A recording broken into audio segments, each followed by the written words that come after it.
Fala galera do canal Botafogo Digital, sou Carlos Albuquerque, começando essa segunda-feira que inicia aí o período de data FIFA. Estaremos aí, né, com aquela saudade de ver o Botafogo em campo, mas as notícias são as melhores possíveis, né? A gente olha para a tabela do Brasileirão e dá vontade, está liberado, né? Olhar várias vezes, curtir, saborear esta liderança que foi recuperada nesta rodada, né? Então é simbólico aí que chegamos a 25 rodadas. Tá certo que algumas equipes ainda têm jogos a menos, mas isso aí está sendo resolvido, né? Logo estaremos com todos os times equilibrados, né? Todos com a mesma quantidade de jogos.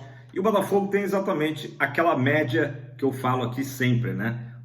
2 pontos por partida, que normalmente, né, garantem, até com uma sobra, tá, o título brasileiro. Então 50 pontos em 25 rodadas, redondinho para a gente ver que esse Botafogo aí que eu botei na thumb, né, maduro, né, o Botafogo que tem feito aí um brasileiro muito equilibrado.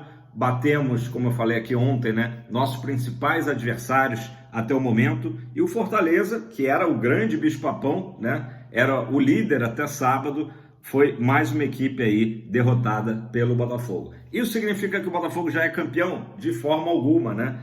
A gente, com todo o aprendizado do ano passado, está cauteloso, está consciente, sabendo que realmente o Campeonato Brasileiro, né, é uma maratona aí, não é um sprint, né, de 100 metros. Então, rodada a rodada, 3 pontos, cada jogo vale 3 pontos, né? Aquela clichê todo que todo mundo já sabe e é importante repetir. Então, vamos lá, como é que ficou a tabela depois dos jogos de ontem. Vou dar um repasse aqui nas partidas deste domingo, tá? Botafogo, 50 pontos, o Fortaleza em segundo com 48, um joguinho a menos.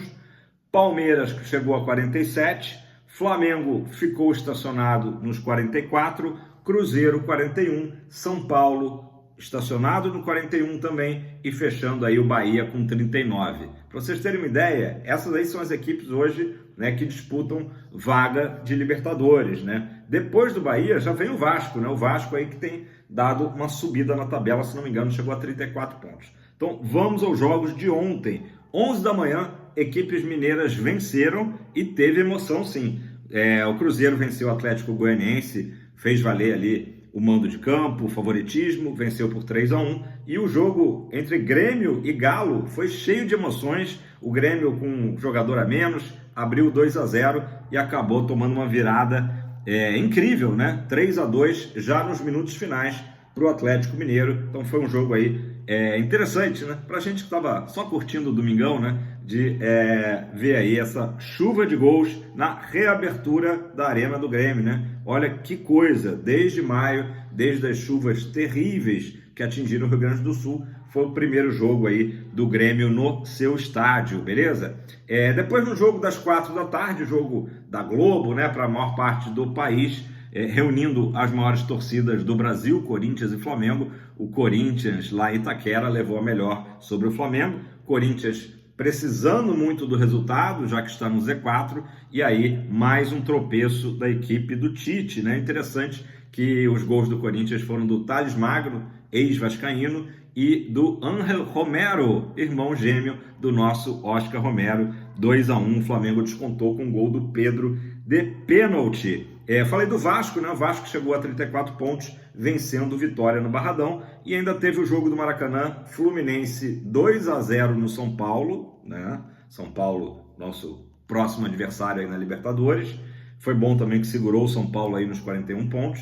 E outro resultado aí também que foi interessante pra gente foi a vitória do Red Bull Bragantino lá no Nabi Abichedi contra o Bahia, 2-1, tá? Ainda no sul do Brasil, vamos para o sul do Brasil, Caxias do Sul, o Juventude perdeu de 3-1 para o Internacional, com direito a protestos aí contra o técnico Roger Machado, né, que dirigia o Juventude, agora está lá no Inter, né? É interessante a gente analisar que o Inter aí está dando uma recupereta no campeonato, vive um bom momento, e justamente o Inter vai enfrentar tanto o Fortaleza como o Flamengo, são aqueles joguinhos ali que tem a menos, também por conta da situação do Rio Grande do Sul. Então é bom a gente ver o Inter, né, o Colorado, num viés aí de subida, para quem sabe aí arrancar pontos de adversários do Fogão, né? Como eu falei, Fortaleza e Flamengo. E o único jogo da rodada que o resultado não foi aquilo ideal, né? Foi justamente a vitória do Palmeiras lá na Liga Arena, 2-0 em cima do Atlético Paranaense, que não faz um bom ano. Quando não conta com o Fernandinho, é uma equipe mediana, né? O Fernandinho realmente é o cérebro do Furacão, e assim o Palmeiras conseguiu um bom resultado lá no tapetinho, né, do Atlético Paranaense, 2-0. Como eu falei, o único resultado que, né, não foi favorável. Carlos, Palmeiras está a 3 pontos só do Botafogo. A gente sabe que o Palmeiras, desde que foi eliminado pelo próprio Botafogo, hoje só tem o Brasileirão, né? O Palmeiras já tinha saído perdendo para o Flamengo na Copa do Brasil, é eliminado para o Botafogo na Libertadores. A equipe do Abel Ferreira só tem o Brasileirão. Isso é motivo de desespero? Não, por isso que eu falo do Botafogo maduro. Eu vejo um Botafogo cuidando do seu, focado nos seus jogos, e não estamos preocupados. Até porque, se a gente for olhar o passado, o Botafogo ano passado abriu, 13 pontos de vantagem, e isso, né, acabou depois sendo indo ralo abaixo, né? Tem até uma comparação interessante que o Fogão Net fez. Por mais que a gente queira aí se livrar, eu sei que vai ter uma galera falando, Carlos, não fica falando de 2023, mas é interessante a gente ter como parâmetro. Nessa mesma rodada, 25ª do ano passado, o Botafogo estava com 52 pontos, apenas 2 pontinhos a mais, né, que o Botafogo atual. Só que um cenário muito pior, psicologicamente falando. Vocês vão lembrar, o jogo da 25ª rodada ano passado foi aquele 1-1, se não me engano foi numa segunda-feira, com o Goiás, né, que era o Tiquinho Day, que o Tiquinho acabou barrado, depois entra e faz o gol de empate, né? E o Bruno Lage sai depois daquela partida, até pela pressão toda em relação a ter barrado o Tiquinho Soares. Então o Botafogo naquele momento vivia uma turbulência total, né? E ali a gente pode dizer que foi um dos momentos de queda do Botafogo, não ter vencido o Goiás, que acabou até rebaixado, né? O Goiás que na época tinha o Lucas Alter, né? Então, assim, por mais que ano passado ainda, por conta do primeiro turno, né, brilhante que foi, o Botafogo tivesse a essa altura 2 pontos a mais, né? Hoje o cenário é realmente totalmente positivo, promissor.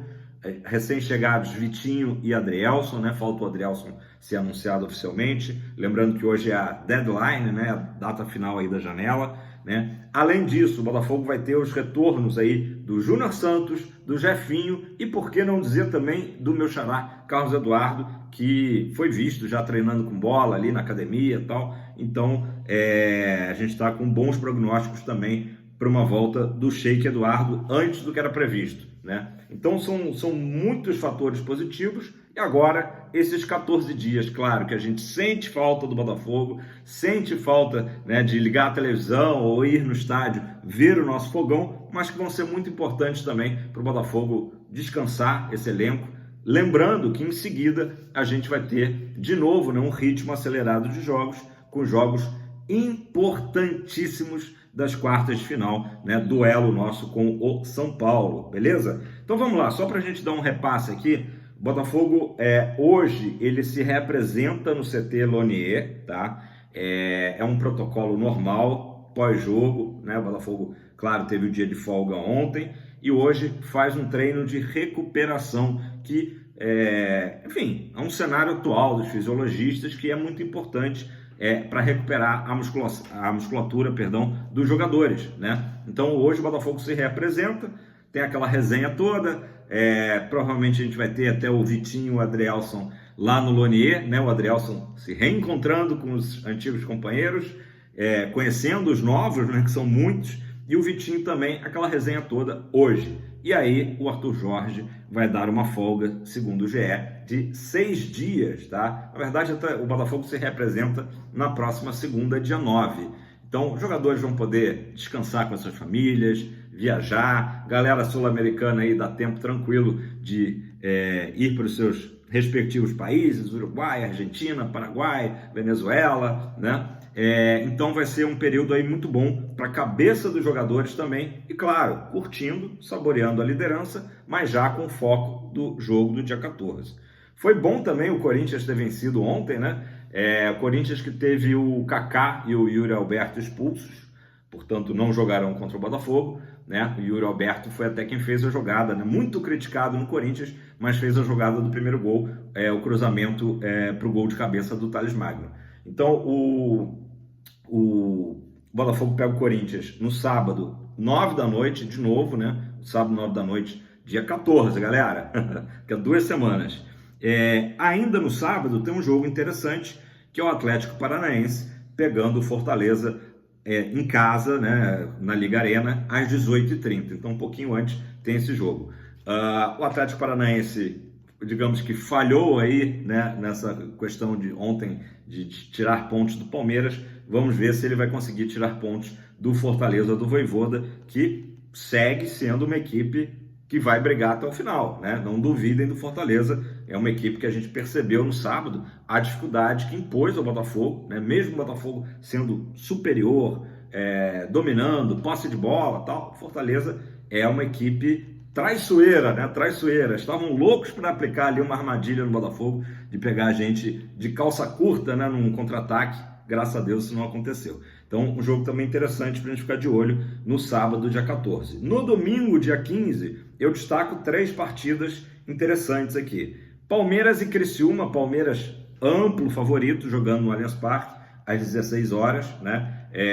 Então, até por isso, aumenta aí a responsabilidade do Botafogo fazer o dever de casa. Ganhar do Corinthians, né? Para, pelo menos, manter essa distância de 3 pontos em relação ao Palmeiras, tá? Teremos também um confronto de times de topo da tabela, ambos com 41 pontos. Cruzeiro e São Paulo, no domingo às 18h30. Então o melhor cenário, obviamente, seria um empate aí, mas, enfim, estão com 41 pontos. E tem também o clássico Flamengo e Vasco no Maracanã, também domingo às 18h30. A gente lembra lá no primeiro turno que o Flamengo deu uma goleada, né? Aplicou uma goleada no Vasco. Hoje, um turno depois, o cenário mudou um pouco. Flamengo segue firme, digamos aí, na disputa pelo título do Brasileiro, mas já sem tanta confiança, né? Como já teve há um turno atrás, como eu disse. E o Vasco, impressionante. Acho que ninguém diria que o Vasco teria esse tipo de recuperação, né? No campeonato. Então, é um jogo que eu também coloco aí, de repente, rolando um empate, né? No clássico entre Flamengo e Vasco, beleza? Galera, queria falar aqui do mercado, né? Do mercado, a situação do Damian Soares. Há uma expectativa de ter uma definição finalmente hoje, né? Ele segue treinando à parte, desde que disse que não estava adaptado ao Rio de Janeiro, que queria sair do Botafogo, aquela confusão toda antes do jogo com o Bahia na Copa do Brasil. O jornalista uruguaio Wilson Mendes falou que já há um acordo entre Botafogo e Peñarol, né? A gente já sabia que o Peñarol já tinha se acertado com o Damian Soares lá atrás, né? E, inclusive, não foi assim um procedimento muito, né? Uma coisa muito ética, mas enfim, e que agora já existiria esse acordo. A gente noticiou aqui ontem que o Botafogo quer vincular essa ida do Damian Soares ao passe fixado do Germán Barba, que é uma joia ali de 16 anos da base do Peñarol, né? Então, vamos aguardar. Essa janela fecha hoje lá para o Campeonato Uruguaio, né? O Damian Soares, importante, ele não pode atuar na Libertadores, porque foi inscrito pelo Botafogo agora nas oitavas de final. O Peñarol, que passou pelo The Strongest e agora vai enfrentar o Flamengo, tá? Então vamos ver. O Damian Soares aí já é passado. Inclusive, galera, deixa eu fazer uma menção honrosa aqui. Ontem acabei não falando muito. Matheus Ponte, mais um jogo muito seguro, muito bom dele, né? No sábado contra o Fortaleza. Acho que surpreendendo positivamente, mas é aquela história. Agora chega o Vitinho, que é o jogador que veio contratado para ser titular, mas a gente sabe que o Matheus Ponte aí é uma opção quando não tivermos o Vitinho, e também é aquele jogador que vem sendo preparado, né? Precisou agora atuar de forma emergencial, o jogo duríssimo contra o Palmeiras no Allianz, né? Enfim, o próprio jogo contra o Flamengo, a nossa goleada, né? Autor do primeiro gol, inclusive, o Matheus Pontes. Então, o Matheus Pontes tá com a cotação lá em cima, né? E eu lembro da galera que ficava cornetando, né, o Matheus Pontes, e ele indo muito bem, né? Então, é isso. A gente vai ter aí, quem sabe, essa resolução, né? O Campeonato Uruguai também fecha hoje a data, então provavelmente realmente aconteça esse acerto aí da ida do Damian Soares, que já é a página virada, né?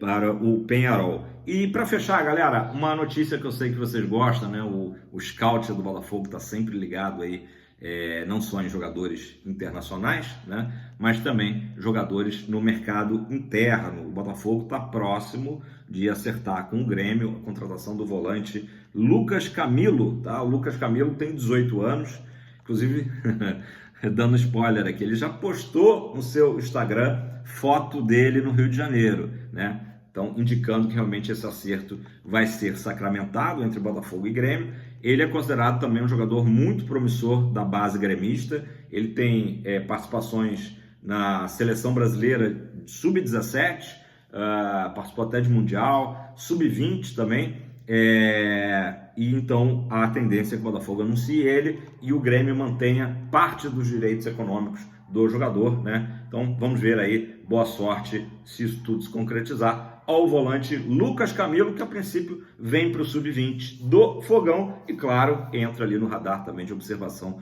do Arthur Jorge para um futuro próximo. Beleza? Galera, é isso para essa segunda-feira. Então teremos aí o Fogão retornando, né? Mas dizendo daqui a pouco um até breve, né? Uma folguinha merecida aí de 6 dias para os líderes do campeonato. Deixe seu like, faça seu comentário. Se você não é inscrito, está esperando o quê? Se inscreva no canal Botafogo Digital para a gente continuar crescendo. E eu agradeço aqui todos os dias a moral que vocês dão, né? E enfim, valeu mesmo, tamo junto, fogão pra cima!